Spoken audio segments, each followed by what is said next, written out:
to the floor. Man, just bursts up to speed. Shows no sign of giving up either. Dang, look at this thing. 190 kilometers an hour.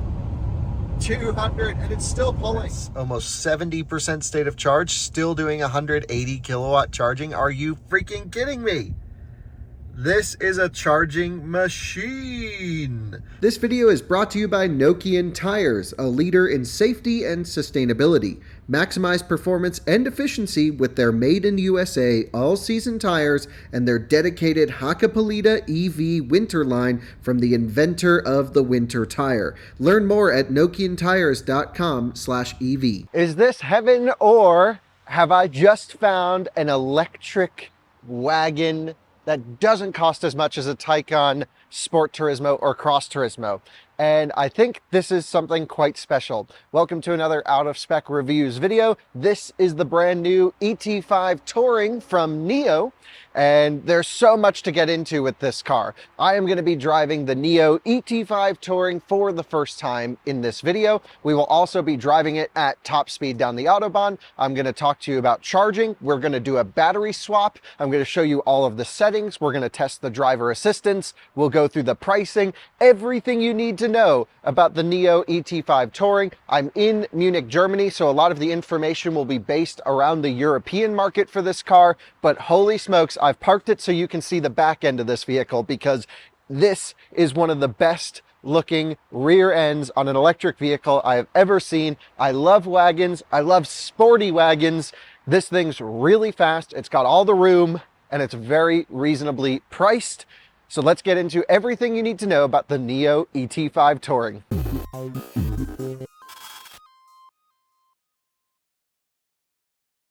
So this is not the first NIO video we've made on this channel. Previously, I think maybe about 1 year ago, maybe a little less than a year ago, we were in Norway and I drove a ES8, which is their big SUV. It was the pre-refresh one. And I also drove an ET7, which is actually this car right over here. If you take a look, this gray one on the right. This is sort of the big, I don't want to say executive sedan, but Model S competitor, if you will. Nice full-size sedan here.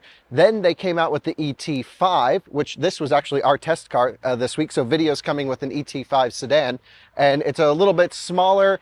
I want to say maybe slightly bigger than Model 3. Here you can see it next to an EV6 for sizing. This is also the car we have on test this week, so videos coming on this one.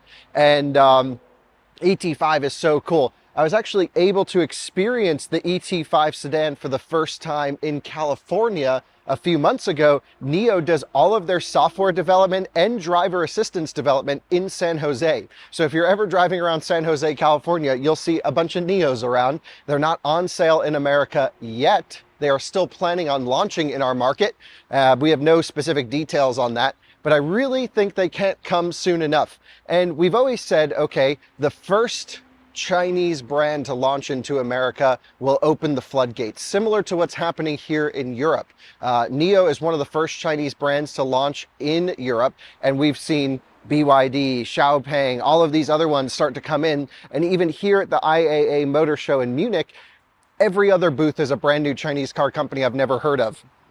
It's really crazy what's going on in the automotive space. But I have to say, NIO has done an incredible job with their branding. We've toured some NIO houses. Their model lineup is really nice, very high quality cars, in my impression, just from driving them. And I think they really get what consumers want in an electric car. There's not everything is great here. I do have already some issues off the bat with this vehicle, but I think if they launched in America, they would just kill it. So anyway, this whole video is about the ET5 Touring. So let's get into everything, starting with the price. The price for this car is about 49,000 euros, just under, in Germany. That does not include the battery pack. Interestingly, you can option to include the battery pack as a full package for 12,000 euros. You can buy the battery. And I believe that's for the small 75 kilowatt hour battery pack. There are actually 3 battery packs available for the NIO ET5 and ET7, and actually the entire NIO range. Every single NIO product uses the same battery pack architecture.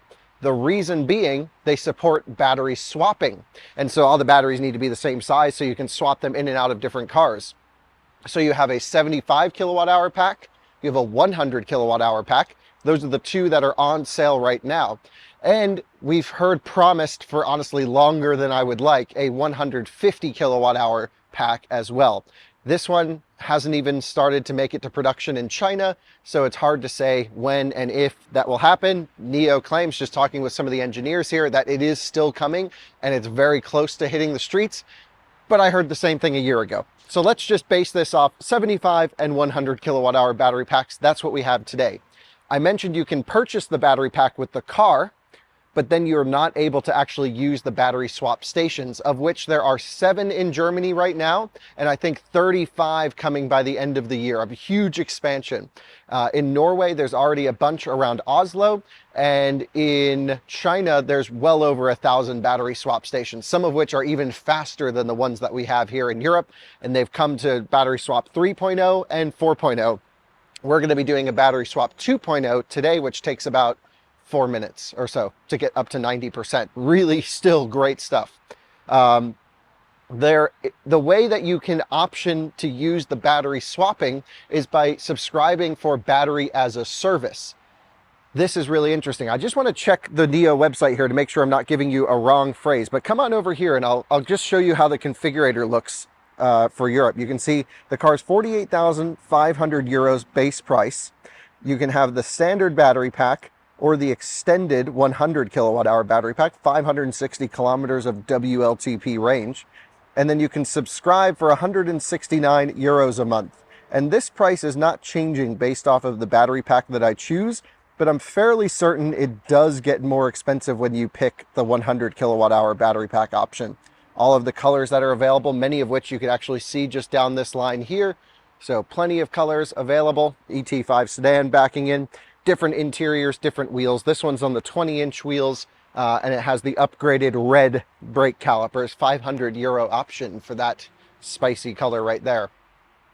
So it comes down to a fundamental question, which is, as we get into future mobility, do you want to own your battery pack, or do you want someone else to own your battery pack? You write a lease every month for it, but then you're also able to swap it out for a new one in 4 minutes whenever you want. On a road trip, if you have an issue with yours, I don't know, battery packs don't really have that many issues. They don't degrade as fast as people think, but some people are concerned about battery longevity. So if you are, do whatever you want to your battery, full charge it every day, do anything, and then just go to the swap station and pop in a new one. We'll discuss this more in detail as we go on. The car itself, sizing-wise, is really the perfect size for Europe. And I actually think in the US as well, this would do. Everyone says wagons won't work in the US, and there's been a long track record of wagons not working in the US, but Taycan Cross Turismo is more than twice the starting price of this one and sells like Porsche dealers can't keep them in the lots. There's still a waiting list. Mine, I'm still on a waiting list. And this is the point of the wagon, is what's going on back here. So let me show you the trunk. Look at this, super wide, deep storage areas, left and right of the trunk here. Really awesome. Underfloor storage. Actually, not that much there, is there, Alyssa? No. We have another deeper emergency kit under here. And then does this panel open up? Let's see. Nope, that one is fixed. So, okay, because there's also a rear motor. It's dual motor, all-wheel drive, just about 300 kilowatt power output. It comes with, let's take a look, your mobile Type 2 connection. Again, in Europe, you have to bring your own cable with you. So that's so you can use the public AC charging stations. I'm fairly certain it has a 22 kilowatt onboard charger. It could have an 11. I actually don't know offhand. Then you have your home unit with just a little Schuko plug on the end. So this can do 3 kilowatts, I would imagine. You got 10 amps at 230 volts. So yeah, maybe just under 3 kilowatts. Okay, great. Let's put this cable back in here. The big thing with the Touring is, of course, the storage space. And I've been very lucky to experience pretty much every electric car on the market now, or at least every popular one. There's a lot of Chinese cars I haven't driven. And one thing that is really cool is the fact that, again, this has Really great storage space, good ingress, good egress, really good loading height as well, nice and low. And to me, initially, on first glance, it appears to have more storage than the Taycan. I'm going to fold the seats down because this is important for the dog test. So here we have this side folded. Let's fold the other side so we can take a look over here. There we go. Look at that. Super long inside here. This is plenty of room, I would say. So that is great. I mean, there's almost no reason to get the ET5 sedan when the Touring exists. This looks better, in my opinion. Again, that is a subjective opinion, but this looks better. It's got more storage space. The performance figures haven't really changed, and this has a slightly updated software and just a little bit of newer stuff even than the sedan does. So, okay, looking great here. A little bit slow power trunk. Might want to speed that up a little bit. Loving the shut lines on the car. Like, everything feels really high quality, and yeah, I just can't get over how damn good this thing looks. I'm going to jump in the back seat, so if you guys peer over here, we'll have a quick look on this side. And yeah, plenty of headroom, really comfortable here. If you take a look inside, you'll also see this giant glass roof. Holy smokes. It goes all the way back into the storage area and then all the way up this way. It's also extremely tinted, and I believe you can get a variable tint option where it can go darker or lighter. I am noticing some misses back here though. No back seat pockets. What's up with that? Why? Also, only one USB-C port back here. I'm not sure of the power output of this port, but there's no way for me to adjust the rear climate control. There's only one USB-C port, and there's only the vents here in the center. No vents on the side, which is always a big thing for Alyssa with our dogs. Yeah, I mean, I think especially if you look at the refresh Model 3, which is the new benchmark in the industry, is what I was saying. They now have a screen back here where you control your heated rear seats, which this doesn't appear to have at first glance. It just seems very Spartan back here.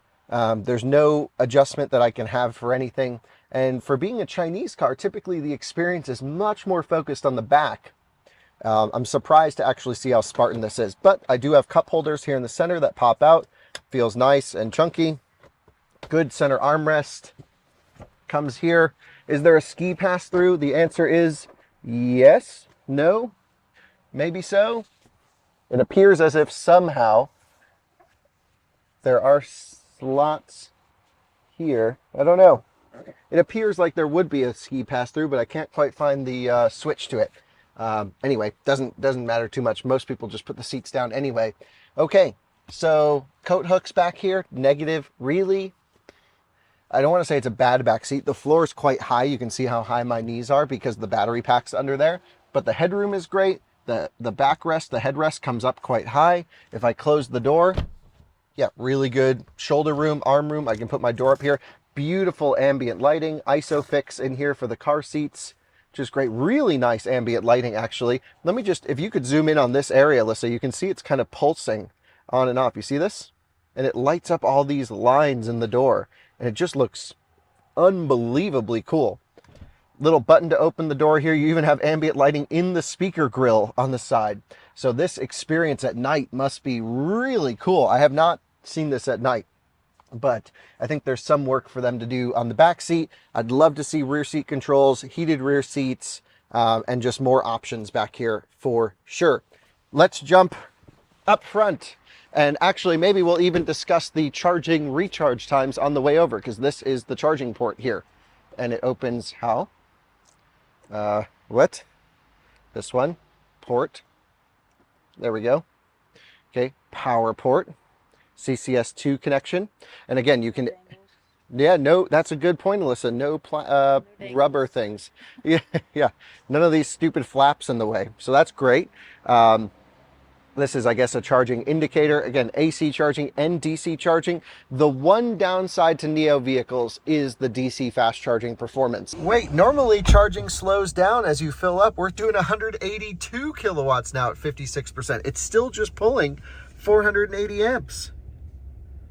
This is pretty crazy. The thing is, in China, where these cars are, there are battery swap stations everywhere. Like, you almost never DC charge them. You just swap them on a road trip wherever you're going and then AC charge them at home. But here in Europe, they're still building out the NIO battery swapping stations, and you're not going to like change your route to use the ones that have battery swaps. You're going to go where you need to go. It's your car. Therefore, I think they need to increase the DC fast charging performance. Perhaps with the 150 kilowatt hour battery pack, they will also offer a higher charging power. I'm not sure what the technical limitation is here, whether it's the cabling or the cooling package or the battery for the DC fast charging speeds, but 130 kilowatts just isn't competitive. It isn't enough.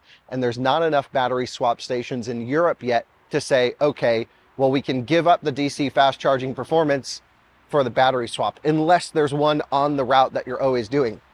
Also, another thing with the battery swap stations, at least in Europe right now, they are manned. Someone has to be there, and they are not 24 hours. This one closes at 10 p.m., the one we're going to today. I'm going to attempt to find the front trunk opening, or at least the hood area. Ugh. Let me jump in here, see if I can find out how to do something like that. Aha, a little pull tab under the front there. So you have to pull it twice? 2 times, and then it's like a BMW, latches up. Exactly. And then this is just some very few maintenance items. Washer fluid is right here, and this is really the only thing someone would have to worry about. Yeah. But no front trunk. No. Okay. None of NIO models have a front trunk. Okay, and also no adaptive damper on ET5, but ET7 has. ET7 has. Okay, great. So up front, we haven't really shown you much because it looks very similar to the ET5 sedan, which again, to many of our American viewers, haven't seen this car. It's still relatively new. It still just went on sale here in Europe, and I believe it's been on sale for a couple months in China. Really nice headlight design. I believe these are your main and high beams. These are your running lights. We're starting to see this split headlight from running light trend, especially to comply with, motor vehicle standards in different markets. A slight opening down here for a cooling package. Front camera, that was always a big deal on Model 3. Everyone wanted to see the front camera. Well, this one has it. And so there you go. It's also got physical parking sensors, unlike Tesla, with relying on the camera system for close proximity. So there are certain things that are better than Tesla, and then there's certain things that are certainly not nearly what Tesla can do in terms of an integration perspective. I think the one thing we've found, though, talking with a lot of NIO fans, a lot of our viewers are NIO fans, are that the community around this car, especially in China, is very similar to Tesla. You have these hugely passionate owners, these very enthusiastic people driving this car. They have a whole sort of NIO lifestyle brand with accessories. You earn points, you get referrals. It's like this whole subculture, similar to how Tesla is almost a subculture in the automotive space. This is the same thing in the in just another vehicle brand. So we really like NIO. We really like the people. We really like the culture. Just everyone that we've met has been extremely passionate about the products, and that's just our impression. You have some camera and LiDAR up on the roof as well. So there's cameras all over this vehicle. There's LiDAR up here. There's more cameras in the windshield.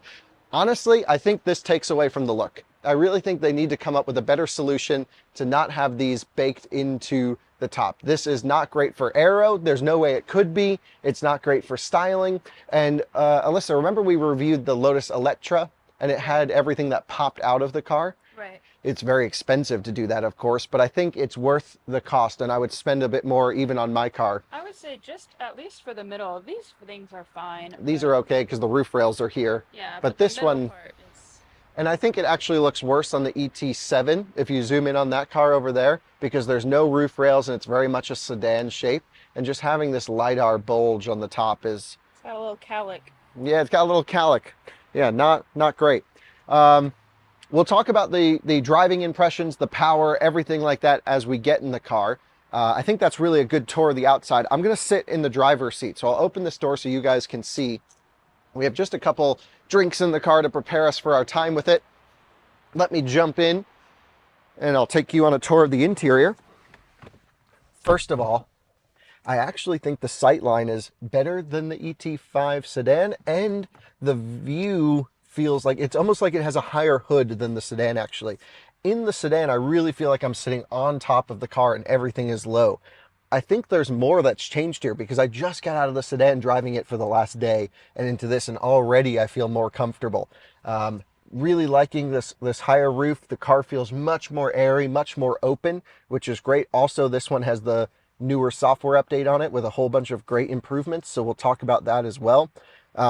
We have Nomi on the dash. Nomi is the driver assistance, excuse me, Nomi is the voice assistant system that you can pretty much have full conversations with, and she really becomes a part of your life, I guess. We put her on mute because it freaks Alyssa out when she looks you in the eyes and she'll like stare at you and listen in, and I don't know, it just feels a little bit too invasive. Alyssa, is that how you would describe it? Yeah, let me get in here so you guys can hear me. I mean, I really don't have an issue with Nomi, but it just gets a little creepy because if you move around, she'll move around with you. And one issue, big issue, and they still haven't fixed this, is how much you can hear it pivot. Right, so if I go, hey Nomi, I am here. when she goes, zzz, zzz, zzz, okay, bye Nomi, Hello. goodbye, Could you say it in a simpler way, or maybe reformulate? please stop talking. I'm turning on Do Not Disturb mode. Thank That Oh. means I will only provide safety-related broadcasts. She'll But I reply, will still react to your waking up. thank you, go away. Okay, so she, now she's It's covered really her cute, mouth. though, yeah. It is cute, but yeah, this thing makes a lot of noise. Just zoom, zoom, zoom. And so, okay, maybe not great there. The wireless charger, by the way, in this car always pulls up NFC. Yeah, I didn't understand that. I don't know why they do this. So every time I put my phone on the charger, yes, it charges, but it also thinks I'm trying to buy something. Yeah. But one good thing about it is that it has these ridges here, and I think that kind of helps with heat. Yeah, the phone cooling portion. So there's always a little bit of space under the phone for the hot air to escape. I think that's Just that's more than great. nothing. Better than nothing. Should still have active thermal management with cooling. Now that you've seen it on the Porsche, everybody's got to have it. Porsche did it. Standard. Everyone's got to do it. Big under console storage as well down here, which is really great. Cup holders are fantastic. They're square in shape, but they have these little, sort of rubber ridges to hold everything in, so that fits Yeah, perfectly. And they're flexible as well, so Yes. you can put bigger things in. Center armrest opens both ways. How about that? What happens if you hit both at the same time? Nothing happens. Okay, it locks you out. We have USB-A. What is this, 2002? And USB-C. And USB-C. There's also, what is this? I don't know, but it's in a black bag. Not drugs, I hope. Whoa, Whatever it is, it just it's dropped. a NIO thing. This is the card for the car. And then Uh-huh. this... Is that a pocket knife? this is a NIO. What? I don't know, we'll figure it out. What the later. heck is this? No, I think I got it. Ah, it's a physical backup key. Ah. Okay, so we'll leave that in the, I think it's, yeah, probably like a Faraday bag of some kind. You have the registration data here, and we have the key also for the car, probably the one that we're using. Great. That's all in there. Steering wheel is actually kind of nice, really nice material, great dual tone styling. I believe animal-free interior. Everything feels a little bit like the Genesis interior materials. That's like slightly greasy from the factory or slimy. I don't know how to describe it. It's not a very dry leather feeling like a BMW merino leather, something that I actually prefer. I think this feels just like a little bit synthetic feeling. And not sure I like the greasiness is the only way I can describe it. It's very, very oily. And then the dash material is nice, soft touch dash. You see you can have a panel up here for your loudspeakers to go up there. The sound system in NIOs have never been incredible in my experience. And also our friends who had driven this said the same thing. It's not that incredible of a sound system. I think that's kind of a bummer. The ambient lighting is beautiful up here as well, lighting up all of these little ridges in the car. That must be so nice at nighttime. The window switches are completely backwards. Why would you have to push down to go up and then push up to go down? Does that make any sense, Alyssa? No. Okay, so that's silly, but it is one touch. And once you get used to it, it's fine. But I wish there was a setting to reverse this. It's a little bit like when Apple decided to change the scroll direction of your mouse and everything started going the wrong way. I still keep it in the old school one where I swipe down to go down. So maybe I'm wrong and NIO's right. This is all of your driver assistance adjustments on the left side of the wheel, all of your media and volume on the right side of the steering wheel. The car's predicting 423 kilometers of range at 82% state of charge. It's pretty fascinating. If I come up here, we have all the settings for the car, everything like this. This car's 1 day old. How about that? Brand new. So you have everything here. Do the brake lights correspond? Yes. How about that? Do the headlights? Yeah. Cool. If I open the door, nice. So just cool to see all of this rendered in real time. You have all of your Know Me things. We're going to turn Know Me off. How about that? Okay, and we can turn her brightness, whatever. Position adjustment, we have all of these for the seat. There's also seat massage, if I remember correctly. And if I go here to the climate menu, is this how we get to it, Alyssa? The software is slightly different. I got it right here. So when you click the climate button in the bottom, this fan icon, it will pull up, do you want climate, or do you want your seat, or do you want your scent? And you can choose the different scents in the car. I like how the sailboat gets bigger as you go from mild to strong. And so does the wild and the bloom. Okay. Alyssa doesn't like the scents in cars typically. At least in your Audi, you don't like the scents. You could already smell it. Oh yeah, really strong. Okay. So we have heated seats, heated steering wheel. Only one option on or off, but then 3 options for the seat. We have no heated middle seat, just heated out seats. We have ventilated seats as well.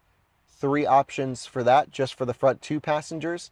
We have massage, gentle, rolling, dynamic, lower back, upper back. I think this is not the best approach. I think they should have a line to go. You shouldn't have to click through and keep your eye on the screen. You should just be able to go there. But rolling feels great. So we'll put that on for Alyssa as well. And then there's also a relax mode that seems to like move the lumbar way the heck out there and do something. I don't know, but it's pretty interesting. Lots of settings here. AC deodorization mode, that's interesting. So extended, interesting. Okay, very cool. Fragrances we will turn off. How? Oh, over here. That way we don't have to smell that anymore. We have our adjustments for our fans, so we can pull them in and out. Can we merge them? No, because they have 2 separate vents for me. That's better. Okay, like this. You can direct the air to you or away from you. Very nice. Can also do the same for the passenger around like this. And you also have mirror means what? Oh yeah, they both go the same way, and sweep goes up and down to simulate like airflow, if I remember correctly. So that's pretty cool. So here I can manually adjust the individual vent for each side. Great, really good integration actually of how everything works. NIO understands the software stuff is my impression. All of the software is done in San Jose with, you know, really, I know a lot of the software guys, they're just super with it. They totally get what electric car owners want. Battery preheating on route, preconditioning, of course. Route planning is great as well. Let's actually try it. Let's say we want to go from here to Hamburg, which we've met so many people from Hamburg this week. It's 600 something kilometers away. Let's hit directions and let's see what happens. So it's routing us. Whoop, hit the lights by accident. Auto wiper sensitivity. Go away. Go away. Thank you. Adding charging stops. That doesn't seem to be good, does it? 2 hour, 18-minute stop. What the heck? 22 kilowatt charging? Wasn't I just praising this? Okay, maybe the route planning needs a little bit of work. Charging resources. We only want the fast ones. Rerouting. Okay, adding charging stops now. So maybe you just got to set it to go. There we go. 29 minutes, 18 minutes. Much better. Why it wouldn't do that from the factory, I'm not sure, but I just hit greater than 150 kilowatt, finish and start. So 2 stops, 29 minutes, 18 minutes, no battery swaps on the way it seems, and then we're good to go. Great stuff. I'm glad we found those settings. Okay, let's go back to home. What else should we show on this car? There's a bunch of different drive modes as well. So you have all of this Sport Plus, Sport, Eco, Comfort, and then Custom. The annoying thing with this is when you turn on the car, it starts in comfort mode and it severely limits acceleration. And I don't like the concept of limiting power output to drive mode, unless it's like an eco mode thing, then I kind of understand it. Otherwise, just give me full power all the time. Thankfully, They give you a custom mode so you can do this, and I believe you can have the car start up in custom mode every time. So here in custom, mode switch customization. Okay, so how do we... So this turns on and off different modes. So I guess you can just turn some off. Oh, I think we have to hit more. I see. So this is how I would set up the car. Fast acceleration always, maximum regen always, steering and super light comfortable, and then standard climate control. No adaptive suspension in this one. That's how I would do it. There's also a snow mode, a wet mode, and a sand mode. There's also a car wash mode, neutral, because again, this is just drive, reverse, and park. Eco Plus, which I believe turns off climate control. All pilot features will be unavailable, really just disables everything. And then there's a trailer mode as well. There's also tow hitch. Check if there's enough space behind before extending tow hitch. Oh, let's go look at this. There's a tow hitch that comes out of this thing? No way. Whoa, check this out. We got a tow hitch now. That's cool. Very Euro to find the tow hitch in the car. Let's open up the trunk. I wonder if there's a button back here for it that we may have missed. The answer is no. I think you have to do it in the system like that, actually. So I'm going to hit close tow hitch. So just keep an eye on this when I hit retract. Go here, tow hitch, retract. And it goes all the way in. Some of them just drop down, and then as the user, you have to lock it in place and then push it back in. This is fully electric all the way. That is so freaking cool, isn't it? We've seen like people in these Buick Cascadia convertible things, like just random cars towing way too big of a trailer. I saw this dude with an Audi A6 wagon towing like a yacht. People in Europe are crazy, and they think Americans are crazy. But no, we need an F-350 just to get to the grocery store. Okay, so let's jump in. Enough of a tour. I think everyone gets the general gist. Let's go drive this thing, rip it down the Autobahn. In the car, we're ready to go. We actually found some great settings I think you guys will enjoy. I just want to show you really quick. And that is if I go to my ET5, where the heck was it? Oh yeah, driving and parking. Pet mode, look at that. You get pet mode, which is great. And you go all the way down to pretty much when the battery's completely depleted. That's awesome. Yeah, but what's really good to mention is that with even when it's down to 10 kilometers, it'll turn pet mode off, but it will still open all the windows. Right, and I'm pretty sure it will also send you all the notifications that it's shutting off, because the NIO app is fantastic. So NIO really gets it. There's also a camping mode and a power keep on mode, which I guess just keeps the car on forever. That's great. Okay, good stuff. What we're going to do now is set our destination, and we want to click this button here, and we're going to click battery swap, and we want to go to Zusmarshausen. And so we're going to hit swap. So we have to navigate there. You can see it's roughly an hour drive, so we'll drive over there. There's some de-restricted section. We'll swap the we'll charge it, swap the battery, and come back.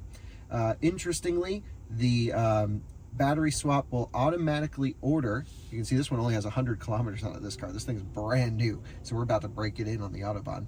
But as we get closer to the battery swap station, it will like automatically call up the battery station, digitally of course, prepare the 100 kilowatt hour battery that we want, and then as we pull up, it will park itself in there, swap, and then pull us out, and it will reserve our battery for us. So I think this is great. It'll also tell us how many people are waiting, and I imagine if there's more than 2 or 3 people in a queue, it's better just to charge. But I don't think there's that many NIOs in Norway yet, or Norway, where are we? Germany, and I think it's okay. So cameras everywhere. Let's go. Saying goodbye to some of the NIO folks over here, and I can see an ET5 sedan pulling in. Great to see. Let's just get out on the road and drive this thing. Now, I've already been driving the ET5 sedan this week, like I mentioned. This video is going up first, so driving wise, I'll let you know if there's any differences, but I've set the custom drive profile to how I like it, which is, again, I showed you all of the acceleration. So let's just give it the beans really quick. You ready, Alyssa? Ready. You know, it really hits hard and is way faster than you expect. Also, we drove at 200 kilometers per hour for an hour yesterday. So just cruising at maximum speed. 200 is the max. And the speed limiter at 200 is not the smoothest. It like kind of pulses a little bit because it doesn't want you going 201. But we drove the whole time and had no thermal issues. So that was really great. Okay, we got a driving school Audi A3 in front of us. They're gonna have to use, or is it an A1? They're gonna have to use the accelerator pedal to go. I also like how the turn signal, when you put it on, you can cancel it in the same direction, unlike Lucid, but very similar to Tesla. So I can put the left turn signal on, it returns to the center position, but then I just push it in the same direction and that will cancel, which is awesome. I can click this button to turn NIO Pilot on. Also, by clicking up and down on these buttons, I can choose to have it either go up by 1 kilometer per hour or 5. Right now it's set to go up by 5, so I have it set to 105. I can go left and right to adjust following distance here. For example, we can go up to 125 now. We're in a 120 zone. Great lane centering, actually fantastic lane centering, unless you're going very high speed. But my understanding is they're going to drastically improve the driver assistance through over-the-air updates. But as I always say, if it's not in the car today, it's hard to review it because we never know if these future promises will come true. But we're just cruising along now in the ET5 Touring. How cool is this? Actually, if you look out the back window, it's even a better view than the sedan. The sedan has a very high loading, sort of backseat shelf, I should say. And in this vehicle, the window is in a much better position, so I can see right behind the car. Honestly, I see no reason to get the sedan over this. This is the ultimate electric daily driver in Europe. You can charge it anywhere and swap the battery. I like it. I think you like it. I think I really like it. Yeah. We'll talk about battery swapping, all my impressions on that as we get there, because I think, okay, maybe it's not the best solution, but it is a solution and it's really interesting to me. And it's interesting how many people hate the idea of battery swap and how many people love the idea of battery swap. So we get a little bit of both sides on this one. Let's go. I'll let you know when we hit a de-restricted section. We'll blast the power and then we will send it to Zusmarshausen. As you can see, we're just about to pass under the de-restricted side as I'm eating a little sandwich. So why don't I just place this down for a moment right here, and we'll go hard power. Let's go. Out of our way, please. Thank you. Full send, 160, 170, well over 100 miles an hour, 180, great power up top, 260 kilowatts still there, 200 kilometers an hour. Actually, Alyssa, this is doing more than 200 kilometers per hour. It says 200, but it was, when it hit 200, it was still accelerating. The ET5 sedan did not do that. And we are just blasting along down the Autobahn here. I do have to get on the brakes a little bit because we are merging to the right, and we're in a 100 zone on the right and an 80 zone on the right. So brakes feel great. The brake pedal is actually blended, and wow, big changes actually from the sedan to this. I wouldn't expect it. The ET5 sedan only did 130 kilowatt maximum regen in our test car that I've been driving. I just saw 160 kilowatt regen. Wow. So really nice improvements here, no question. No question at all. Let's exit to the right just up ahead, and we will blast in this, oh no, traffic. Stau. What the heck? Welcome to Germany, always traffic. But let's at least test some of the handling around the off-ramp. So we'll hold on to my sandwich a little bit, but feels really good. Soft, but controlled. Yes. Wow. Fantastic body control, fantastic grip, and just so nice to balance it on the edge. ESP stayed out of our way. It's soft. You can hit the throttle, lift the nose up. It pushes a little bit, lift off the throttle. Nose gets down, tucks in. This is a sport hatchback for 50,000 euros. Plus, I have to mention, 170 euros a month for the battery swap. That's not an insignificant amount of money. That's like 200 bucks a month you got to spend, even a little bit more than that, just to lease the battery. But I would totally do the battery lease personally and just swap them out and not care a bit about if I'm full charging it every day or not. True. Why not? All right, guys. Well, two things I've noticed. I've been driving the ET5 sedan with the normal battery pack. The 100 kilowatt hour battery pack, and I noticed that I had basically a 300 kilowatt power output and a 130 kilowatt regen output. I'm just gonna floor it real quick. That's 368 kilowatt output peak, a significant increase in power. It settles at 300 kilowatts at like 170 or so. And then boom, we're on the power. The brakes feel really good too. Again, 214 kilowatt regen there. We saw nothing like that with the sedan. Wow, huge improvements. Back to full power, 326 kilowatt output. Come on, there's a speed zone up ahead. Let's get up to top speed. Shows 200. It's still pulling hard on the brakes. Look at that, 229 kilowatt regen. Wow. Okay, that's pretty good compared to the sedan. I wonder if our sedan, they're both press cars, so it's not like they juiced this one, but I don't know. It definitely is more power output and more power regen than the sedan. Why would that be different for the Wagon? But I'm noticing all these little small improvements that NIO has made, and it almost feels like a little bit of a Tesla situation where it's like as they have an improvement, they just throw it in the production line, and maybe because this is a newer car, it's got some newer stuff. This car is really impressive. It's not the quietest thing on the highway, but it's certainly acceptably quiet. The noise, it's not loud in here, and the ride quality is great. They definitely went a little bit more comfort oriented than sport oriented, but again, the balance of the car is wonderful, and the seats are great with the massage. Alyssa, your thoughts as we've been cruising in this for about a half hour now? I mean, I think I love it just as much as you do, but I don't want to love it too much because it's not here in the United States, so can't fall in love with something I'm not going to get. This would do so well in the US. I mean, I want it to do really well in the US because I want people to buy wagons. Right. And just like the XF shooting brake or sport brake Jag wagon, or was it the XE sport brake? That was a gorgeous car that no one ever bought. But this is nicer than that, I think. Nice. Unboxing.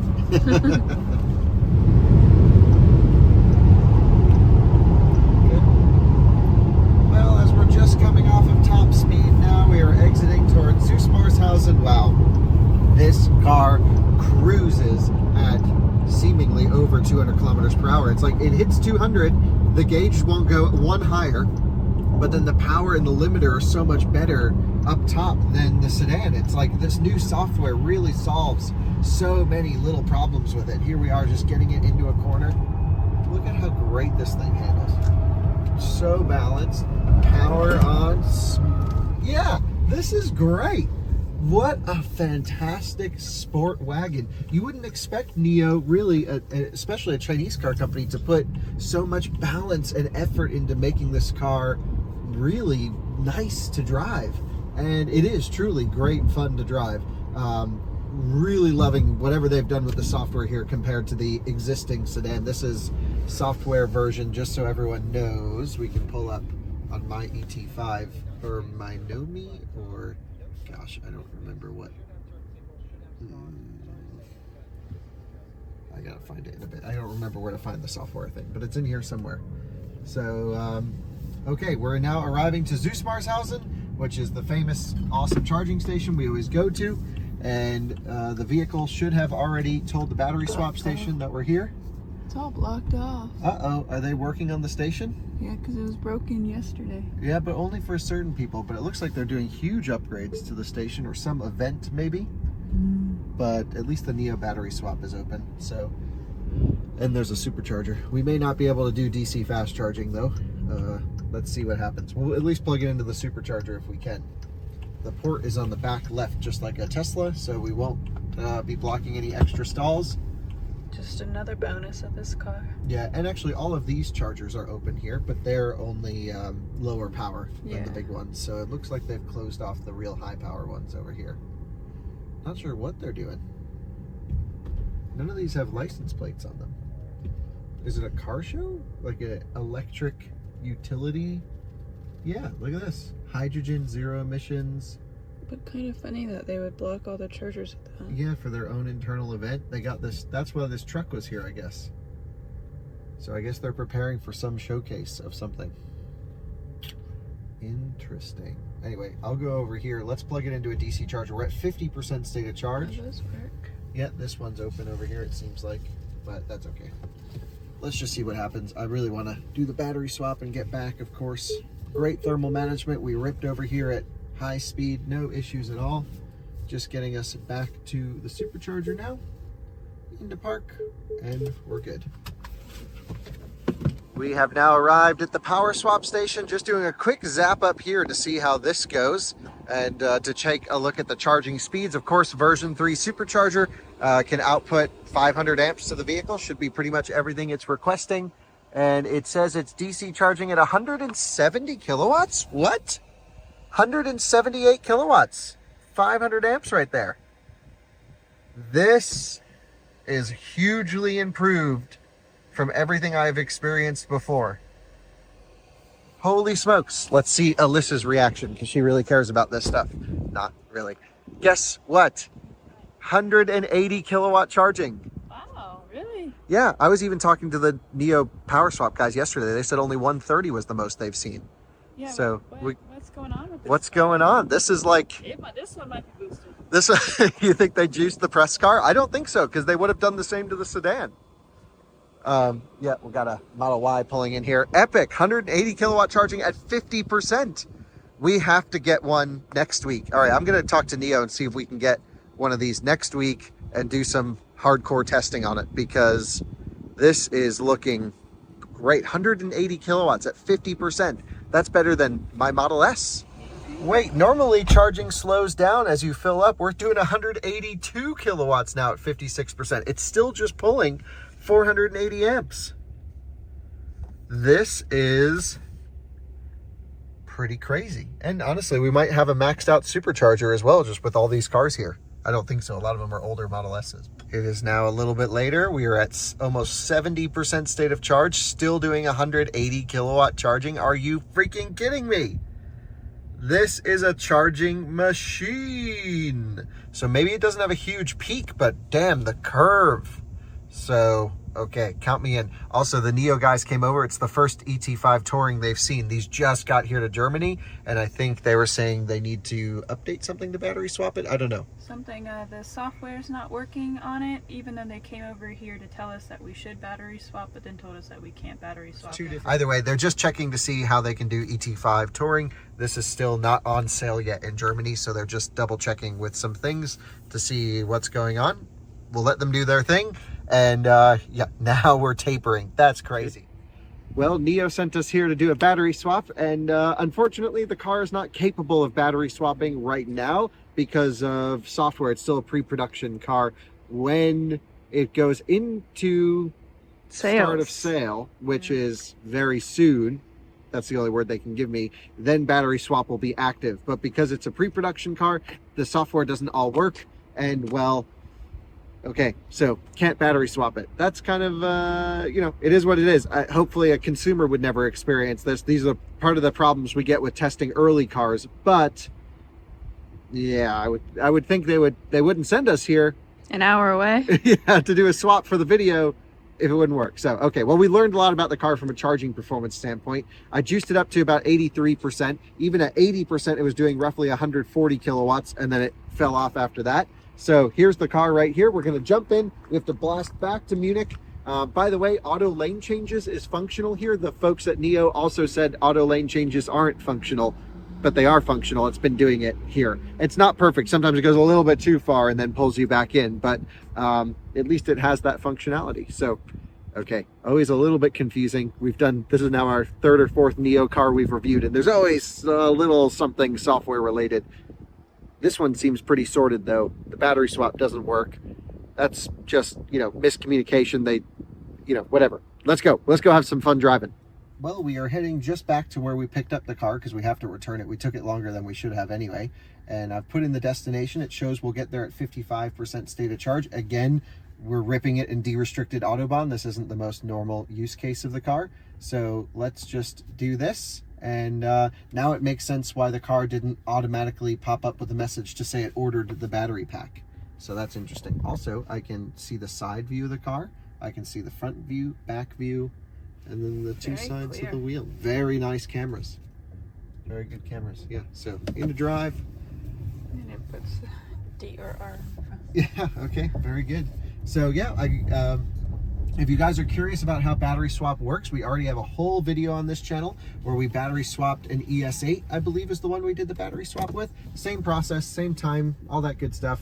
And the guys here had never seen an ET5, so it was cool to see them all excited about it. That's the EL7, by the way. They're sort of newer SUV. Okay, I don't know why there's so many. There's Ford E-Transit with a lift kit. I don't think we get that one in the US. Why would it be? I don't know. Anyway, lots of cool Why would an cars American everywhere. brand give them and not a European better cars? Ford Europe has always been great. So there we go. There's an ET5 sedan in the same color we have here. Yeah, they offered to let us swap that, but we're like, another story on this car. They're like, for the video, you can use this one to swap. And I'm like, well, we've already done a video on battery swap. I kind of wanted to swap this one, but I'm really glad we charged it because we learned that this thing's a charging beast. Now my question is that charging speed just because it's pre-production, or will that Why wouldn't last? they have it on other cars? I mean, longevity would be my main. longevity of what? The batteries that they can swap? Yeah, because NIO owns all the batteries. Yeah, this guy is just pulling out in front of us here. Okay. Full power! Higher state of charge means higher voltage in the battery pack. It means more power output. Look at this thing, 175 climbing the hill, getting on the brakes now. We don't want to get too close to people. It's a really big problem if you tailgate in Germany. We want to give... That's what these lines in the road are for, is the cameras detect if you're in the line with some other car and they will ticket you.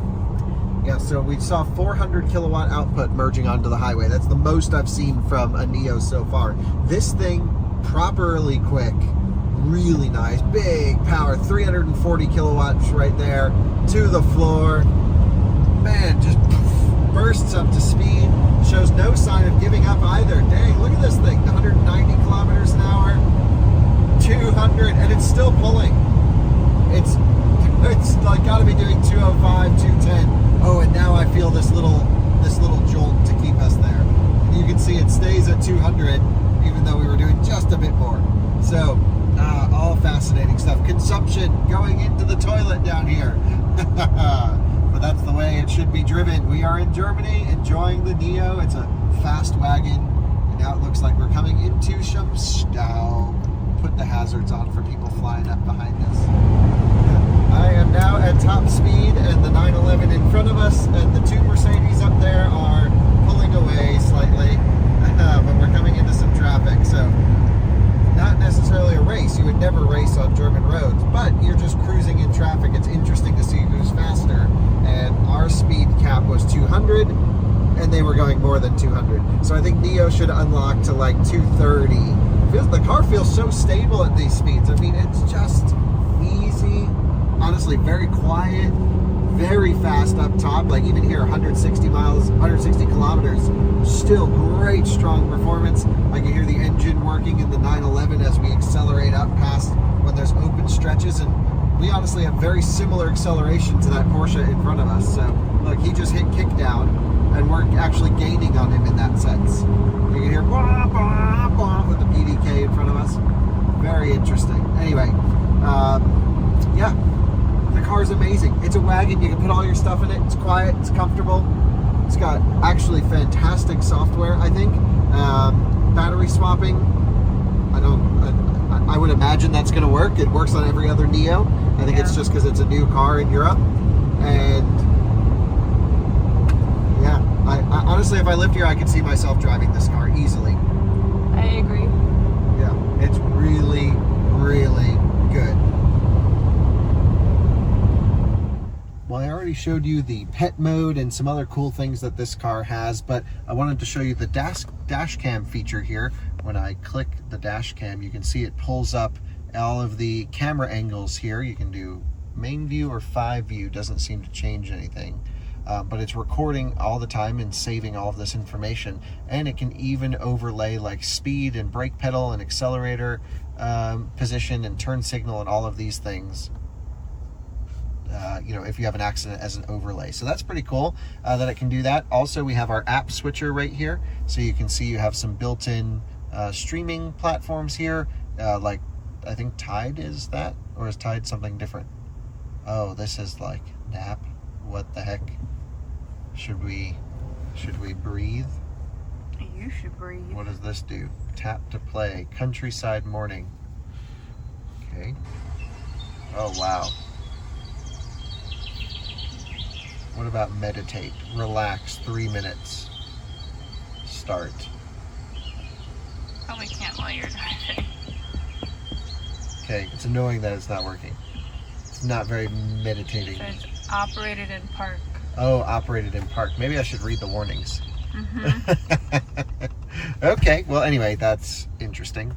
You have photos in here. So media, what do we have? We have radio, Spotify, Tidal. As long as Spotify is built in, good with me. That's all I use. I found it. You go general, and then it tells you the software. We are on Banyan 2.0.0 B9 German edition. So now you guys know where we are. Update settings. Maybe we need to be parked, maybe not. Automatically system update. All good stuff. Well, if you take a look ahead, we're just stuck in more traffic, but we're right down the street from NIO where this car has to go back. And I gave you a lot of positives on this car. I mean, we think it looks incredible. The space is great. The value, I think, is very reasonable. If it were to come to America and be priced around $50,000, $55,000, I think they could get easily all of that, because it's a different offering than Tesla and Model 3, and it has dog mode and route planning and now fantastic charging. Truly great charging curve.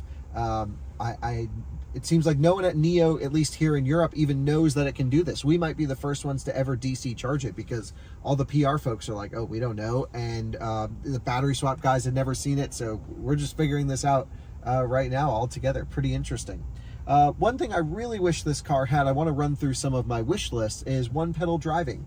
And it has auto hold, but there's no one pedal option. So it just is always kind of creeping forwards, which is a little bit interesting. And then I kind of hope that it would have less bings and bongs whenever you go the speed limit. It dings and it does other stuff. And Chinese cars in general are quite noisy with all the bings and bongs and interruptions. And you got to go through the menus to turn all that off. But you can turn most of that off, which is great. The eye tracking here is really sensitive. If you look away even for a split second, if you're trying to do something, it seems to really say, hey, watch the road. But it's like, I think you have to balance safety and not pissing off the user all the time. And it does work if you cover this eye tracking sensor for a little bit, and then eventually it locks you out of the system. We tried that as well. So pretty interesting there. I think the car could use a bigger screen. What do you think, Alyssa?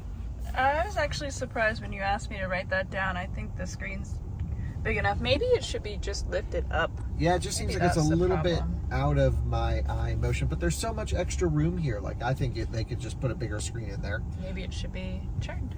Yeah, sure, that could work.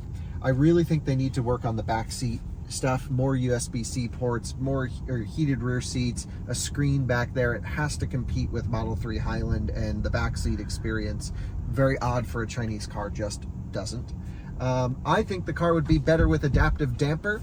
I know it's an expensive car. I think that should be a premium option that's included, and that would really help give the suspension more of a character. And then the last point is when you put your phone on the charger here, again, it might just be an iPhone issue, but I think Android would have the same thing. It comes up thinking you're trying to do a wireless payment, like an NFC card situation. So I think that really needs to be improved as well. So little optimizations here or there. Driver assistance needs to get a little bit better, but it sounds like there's some more updates coming before start of production. Sounds like the battery swapping, start sale in Europe. It sounds like battery swapping will work when the cars go on sale here in a few weeks. I think it says 4 months lead time on the website. I don't know exactly when deliveries start, but everything to me just seems fantastic. Truly love the car. And if I lived in Europe, for the price, it's half the price of a Taycan Sport Turismo, and it's definitely a better technical experience with the software and everything here, and it's honestly feels like faster than a 4S to me. So very impressive all around, and just loving the car. Certainly you can tell they engineered to cost a few things, like it's a little bit plasticky, recycled material stuff, but I really like it. Love the shifter. Consider me super into this car, like very into this car. Alyssa, I'll leave you with the final thoughts and then we'll end the video. I too really love the car. I definitely could see us rolling around in one of these if we did live in Europe, and if it does come to the United States, of course, as well. And the overall experience, I mean, I fell asleep about 2 or 3 times in the car, so the ride quality and the comfort of the seats, the massaging seats, are all great, and I overall enjoy it. There's just so many cool things about how, like, this goes 2 separate ways. It has dog mode or pet mode, whatever you want to call it, and that's absolutely great, and I'm sure it's all integrated onto the app as well to make sure the temperatures are all good, which is something that's important to me. And overall, yeah, it's always a great experience here with NIO, and they really take care of you. They want to make sure that your user experience is absolutely perfect. They have a pink one. And they have a pink one. Same colors like the Lotus Electra that we tested almost. Yeah, just not that opaque. Yeah, I'll throw it on the charger for them because we're at 47%, so let's juice it up. Yeah, very great experience. Thanks to NIO for letting us have a go. And I gotta say, this is definitely close to the top of my list of cars that I would recommend, especially if you're looking for a car that you can haul the dogs in and haul ass in. It's truly faster than I think the numbers suggest. They say 4 seconds 0 to 60. Feels faster than my Rivian at speed, at least. This thing, I think it's because it has a real jolt at the beginning, and that I don't know if it's true to the numbers or if it's just kind of a... I think they underrated it. It feels spicy. All Well, right, yeah. let's go. See you on another one soon. Bye-bye.